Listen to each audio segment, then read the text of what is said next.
The conference room at Patterson and Associates Real Estate felt smaller than it should have, packed with my entire family for what Dad called an important announcement. I sat in the corner chair, laptop open, reviewing quarterly reports from my investment portfolio while everyone else chatted excitedly.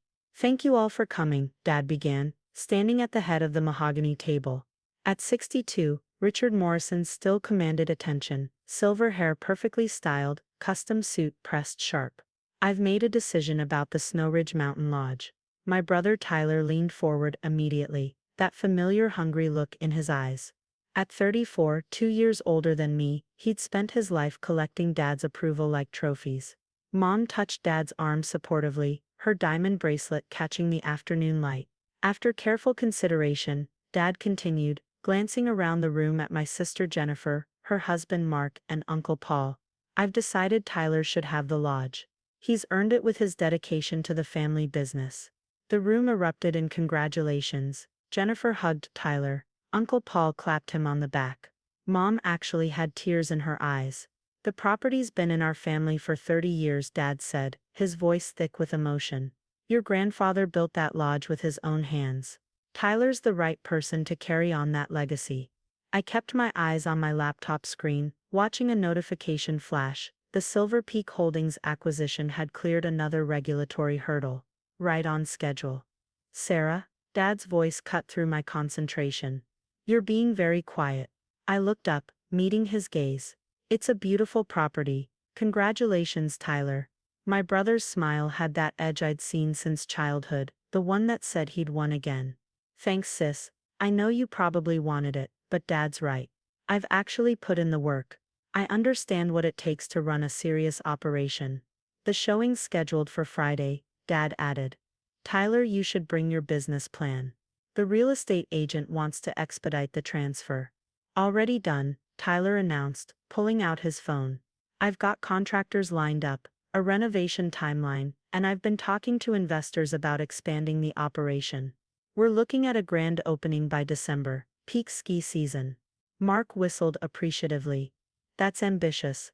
What kind of expansion?" "Boutique hotel concept," Tyler explained, warming to his pitch. 20 luxury suites, high-end restaurant, private ski instruction. Target market is tech executives looking for exclusive mountain experiences. "I'm projecting 7 figures in first-year revenue." Jennifer beamed at him. "That sounds incredible. I've already got 3 investors committed." Tyler continued, "They're flying in next week to tour the property and finalize terms. This is going to put me on the map in the hospitality industry." I returned my attention to my laptop, pulling up the due diligence reports my legal team had compiled. The Snow Ridge property was impressive. 12,000 square feet, positioned on 47 acres of prime mountain real estate. But it was just one piece of a much larger puzzle. "Sarah, you could at least pretend to be happy for your brother," Mom said sharply. "I am happy," I replied evenly. "It's a solid business opportunity." "Then why aren't you participating in the conversation?" Dad's disappointment was palpable. "This is a family moment." I closed my laptop slowly. "What would you like me to say?" "Maybe congratulate your brother properly," Jennifer suggested. "Show some enthusiasm. Support him for once." Tyler held up a hand magnanimously. "It's fine. I know Sarah's probably feeling left out. This is a big inheritance to watch pass by." He leaned back in his chair, the picture of confident success. "But Dad's right. I've proven myself." I turned around the Denver office. Increased client acquisition by 30%, brought in major accounts. She's been doing her own thing." "Her own thing." Uncle Paul chuckled. "Is that what we're calling it?" Mom sighed heavily. "She works from home doing something with computers. We don't really understand it." "Financial analysis," I said quietly. "Investment portfolio management." "Right," Tyler nodded, his tone patronizing. "And I'm sure that's fulfilling. But running an actual business, managing real assets, creating jobs, that takes a different skill set." Dad recognizes that. The conference room felt suffocating suddenly. This same script had played out my entire life. Tyler the golden child, me the disappointment. The difference was that now I had the resources to rewrite the ending. "When's the showing?" I asked. Dad checked his watch. Friday at 2 o'clock. Tyler's meeting the agent there. I assume you'll be too busy with your computer work. Actually, I'd like to attend. I said, if that's acceptable. Tyler shrugged. Sure, why not? Maybe you'll learn something about real business operations. Friday arrived cold and clear, perfect mountain weather. I drove my 7-year-old Honda Civic up the winding road to Snow Ridge, following Tyler's new Tesla SUV. He'd already put a custom license plate on it. Alge CEO. The property was stunning. Log construction with floor-to-ceiling windows, positioned to capture panoramic mountain views. The real estate agent Patricia Chen waited at the entrance, professional smile in place. Mr. Morrison. She shook Tyler's hand enthusiastically. So wonderful to finally meet you. Your father has told me so much about your plans for the property. Call me Tyler, and yes, I'm excited to get started. He gestured broadly at the lodge. This is going to be the crown jewel of my hospitality portfolio. Patricia's smile flickered briefly. Your portfolio. The first of several properties. Tyler clarified smoothly. I'm building an empire, Patricia. This is just the beginning. I hung back, taking photographs with my phone. Structural elements, foundation, roofline, mechanical systems visible from outside. Patricia noticed but said nothing. Dad arrived 15 minutes later with Mom, both dressed like they were attending a coronation. Jennifer and Mark pulled up right behind them. Let's begin the tour, Patricia announced, unlocking the massive front door. The interior was even more impressive. Vaulted ceilings, stone fireplace, dominating the great room, commercial-grade kitchen, 6-bedroom suites, and a lower level designed for entertaining. Tyler walked through like he already owned it, pointing out where he'd make changes. This wall comes down, he announced in the kitchen. Open concept, better flow for the restaurant service. The kitchen's already commercial grade, Patricia noted carefully. Fully permitted and inspected last year. I have a vision, Tyler insisted. My investors expect premium, and premium requires renovation. I moved methodically through each room, examining sightlines, checking window seals, testing faucets. Patricia shadowed me subtly. You're very thorough, she observed quietly, while Tyler held court in the great room. Force of habit, I replied. I like to understand what I'm looking at. Your background is in property assessment. Investment analysis. Due diligence is important. She studied me for a moment. Indeed it is. We moved outside to examine the grounds.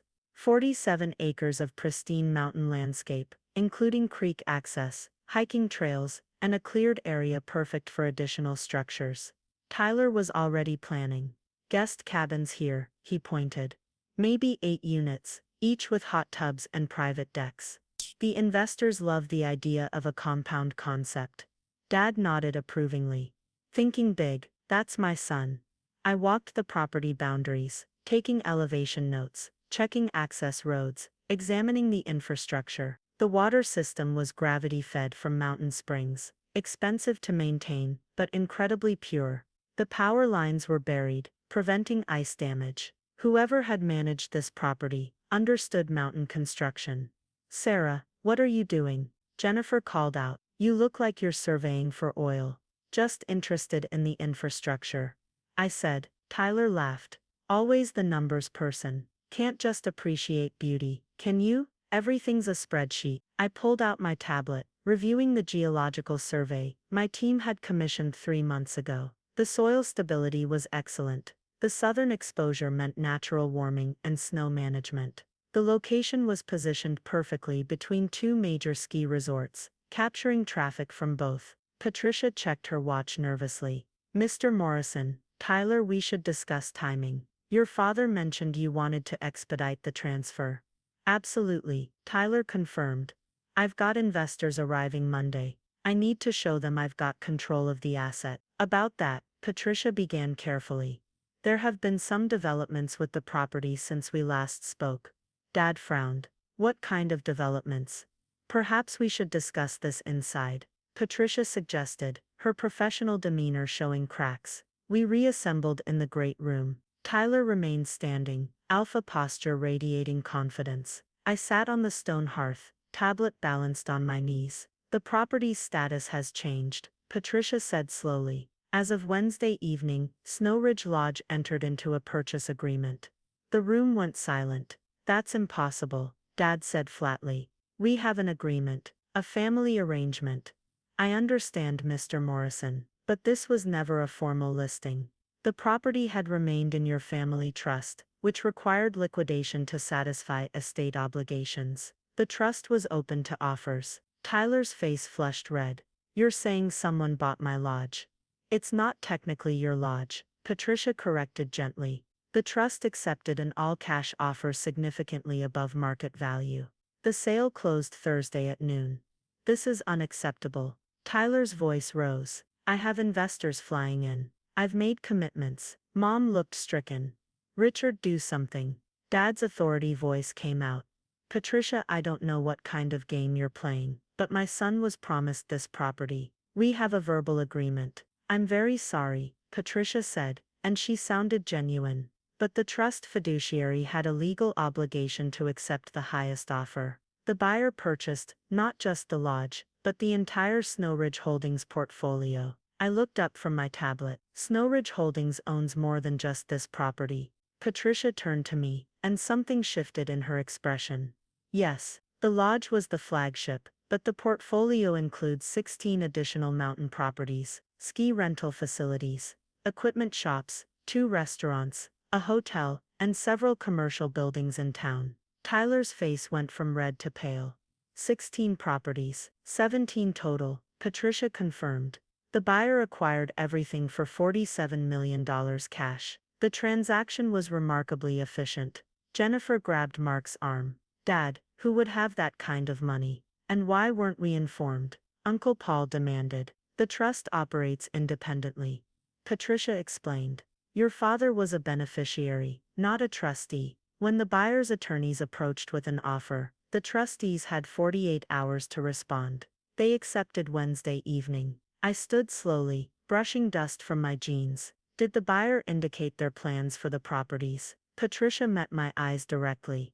The buyer's representative indicated they're consolidating the holdings under a single management company. They're planning significant infrastructure improvements and integrated operations. My investors, Tyler almost shouted. They're arriving Monday to tour my property. I'm very sorry, Mr. Morrison. Patricia said, but this property is no longer available. Dad pulled out his phone. I'm calling our attorney. This is breach of contract. We'll sue the trust. We'll sue the buyer. Wait, Dad. I interrupted quietly. There's no contract to breach. He spun on me. Stay out of this, Sarah. This is serious business, not your computer games. Richard, she's right, Patricia said. Without a formal purchase agreement, there's no legal standing. The trust acted within its fiduciary duties. Tyler paced like a caged animal. This is a disaster. I told investors I controlled the asset.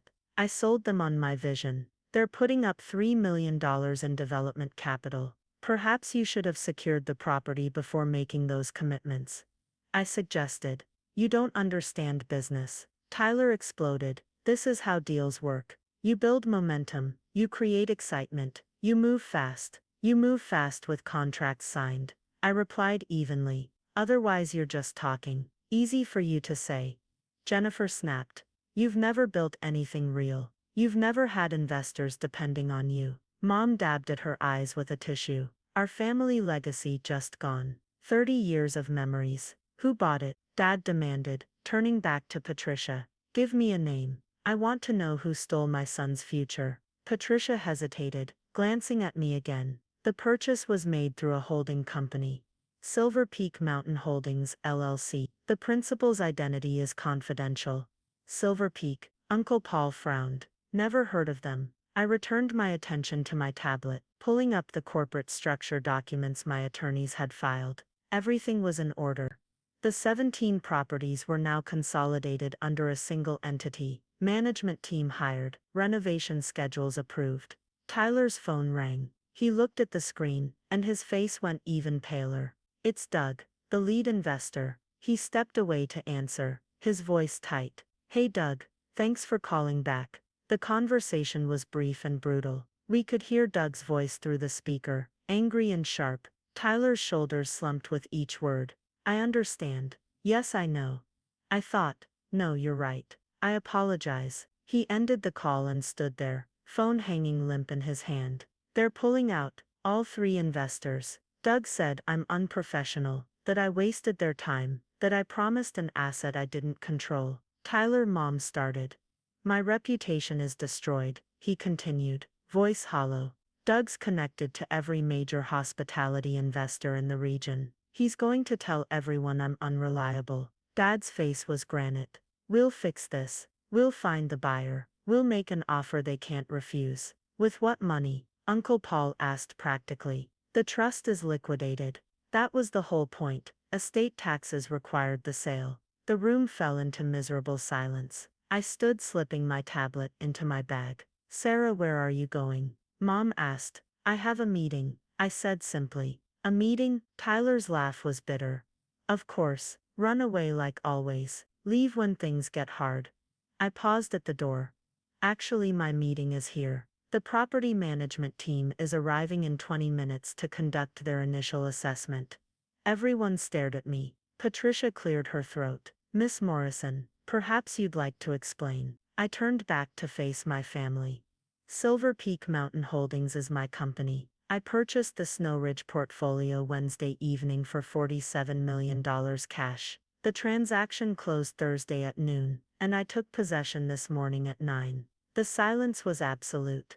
That's impossible, Dad finally managed. You don't have that kind of money. I pulled out my phone, opening my banking app, and turned the screen toward him. Silver Peak is one of 7 holding companies in my investment portfolio. My liquid assets currently total approximately $180 million with another $90 million in commercial real estate and equity positions. Jennifer's mouth opened and closed soundlessly. You're a millionaire, Mom whispered. For about 8 years now, I confirmed. I started with software consulting in my early 20s, built a client base, invested aggressively in emerging tech companies. 3 of my early-stage investments went public. I rolled those returns into real estate, municipal bonds, and strategic acquisitions. Tyler found his voice. This is insane. How did we not know? You never asked, I said simply. You assumed I was struggling because I work from home, drive an old car and don't buy expensive things. You saw what you wanted to see. But why? Mom asked, genuinely confused. Why let us think you were unsuccessful? Because it revealed who you really were. I replied. Tyler got everything handed to him. Dad's business connections, family money, automatic respect. I wanted to see if I could build something real, without the family name opening doors. Turns out I could. Dad sank into a chair, looking decades older suddenly. The lodge was your grandfather's dream. I know. I've read his journals, the ones stored in the lodge's library. He believed in building from the ground up, understanding every aspect of an operation. That's why I bought the entire portfolio, not just the showcase property. I gestured around the room. Grandpa would have hated Tyler's boutique hotel concept. He built this place for families, for people who love the mountains, not as an exclusive playground for tech executives. So what are you going to do with it? Jennifer asked. Restore it, I said. The 17 properties will operate as an integrated mountain resort, affordable lodging, equipment rentals, ski instruction, family dining. I've hired a management company that specializes in community-focused tourism. We're creating 120 permanent jobs. Patricia nodded approvingly. Miss Morrison's vision is impressive. The business plan projects profitability within 18 months, while maintaining accessibility for middle-class families. You've been planning this for how long? Uncle Paul asked. 3 months of intensive due diligence, I admitted. When I heard the trust might liquidate, I had my attorneys make contact. I wanted to keep the properties in family hands. My hands before they were broken up and sold to corporate developers. Tyler finally looked up, his expression destroyed. My investors, my reputation. You knew they were coming. I knew you were making promises you couldn't keep, I corrected. You were selling a vision based on property you didn't own. That's not business, Tyler. That's fantasy. You could have warned me, he said bitterly. Would you have listened? I asked. Would any of you have taken seriously the advice of your computer game daughter? Dad stood, his voice cold. This feels like revenge. This is preservation, I replied firmly. Grandpa's legacy wasn't a building, it was a philosophy. Build something real, treat people fairly, understand your business from foundation to roof. You were about to let Tyler turn it into an exclusive playground. I'm going to make it what Grandpa intended. A truck rumbled into the parking area outside, my property management team arriving on schedule. Through the window, I could see Miguel Rodriguez, the operations director I'd hired, stepping out with his team. I need to conduct the property assessment, I said. Patricia can see you out. Sarah, Mom's voice cracked. Are we still family? I paused, considering. That depends on whether you want to know me, as I actually am, or keep relating to the daughter you invented in your heads. I'm successful, I'm strategic, and I built everything myself. If you can accept that, then yes. If you need me to be the disappointing failure, then no. I walked outside to meet Miguel, leaving my family standing in the great room of the lodge that was now mine. Behind me I heard Tyler's voice, small and broken. She bought 17 properties. I couldn't even secure one. The property assessment took 3 hours. Miguel's team was thorough. Structural evaluation, systems check, renovation priorities. I walked every inch of the grounds with them, discussing improvements while my phone buzzed constantly with messages from my family. Finally, at 6 p.m., I sat on the lodge's back deck, watching the sunset paint the mountains gold and purple. Patricia joined me, handing me a glass of red wine.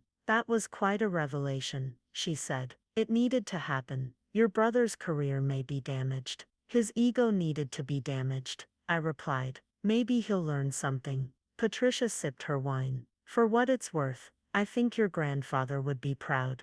The business plan you submitted shows real understanding of mountain hospitality. This could become something special. My phone rang, Dad, I answered. Sarah. His voice was different now, uncertain. Can we talk privately? I'm at the lodge. You know where to find me. 40 minutes later, Dad's Mercedes climbed the access road. He parked and walked to the deck slowly, like a man approaching a stranger. Beautiful evening, he said. It is. He sat down heavily in the adjacent chair. I owe you an apology. Several, actually. He winced but nodded. You're right. I saw what I expected to see. Tyler was obvious, loud, confident, always networking.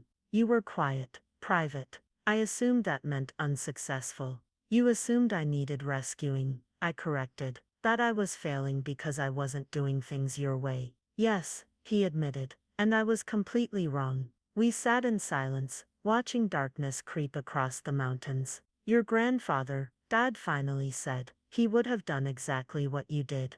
Built quietly, proven himself through results, not talk. I know. How long have you been wealthy? Depends on your definition. First million at 26, first 10 million at 28. After that it accelerates. And you never told us. Would you have believed me? I asked. Or would you have assumed I was exaggerating, pretending, playing make-believe with my computer games? He flinched. I said that, didn't I? Multiple times. Dad rubbed his face tiredly. I don't know how to fix this. Start by seeing me clearly, I suggested. Not as the daughter you wanted, or the failure you assumed, but as the person I actually am. Strategic, capable, and building something real. Tyler's devastated, Dad said. His investors dropped him. Word is spreading in his industry. He'll recover, I replied. If he learns from this, if he stops expecting things to be handed to him and starts earning them. That's harsh. That's reality. You did him no favors by giving him everything. I built my fortune from nothing, and it's real. His reputation was built on your name, and his assumptions. Now he gets to find out what he's actually capable of. Dad stood slowly. Will you come to Sunday dinner? Your mother, she's struggling with all this. Tell Mom I'll come when she's ready to ask about my business, not just when I'm getting married, or having children. My life has value beyond her traditional expectations. He nodded, understanding. I'll tell her. After he left, I stayed on the deck, watching stars emerge. My phone showed 23 unread messages. Tyler angry, Jennifer confused, Mom pleading, Uncle Paul asking for investment advice. Only one message mattered, Miguel confirming the renovation schedule. Work would begin Monday. In 6 months, Snow Ridge Lodge would reopen as the centerpiece of a 17-property mountain resort, built on my grandfather's principles. I'd bought my family's legacy, preserved it properly, and proved I belonged at the table. Not because my last name was Morrison, but because I'd built something real. The mountain air was cold and clean. Somewhere below, Tyler was learning that confidence without competence was just noise. Dad was realizing his assumptions had cost him years of actually knowing his daughter. Mom was confronting the reality that success looked different than she'd imagined. And I sat in the lodge I now owned, 17 properties secured, watching the empire I'd built in silence finally come to light. They'd assumed I was weak, because I was quiet. They'd assumed I was failing because I wasn't performing. They'd learned otherwise. The mountains witnessed everything, patient and eternal. My grandfather had understood that. Now his legacy was safe, in the hands of someone who understood his vision. I raised my wine glass to the darkening sky. Thanks, Grandpa, I whispered. I kept it in the family.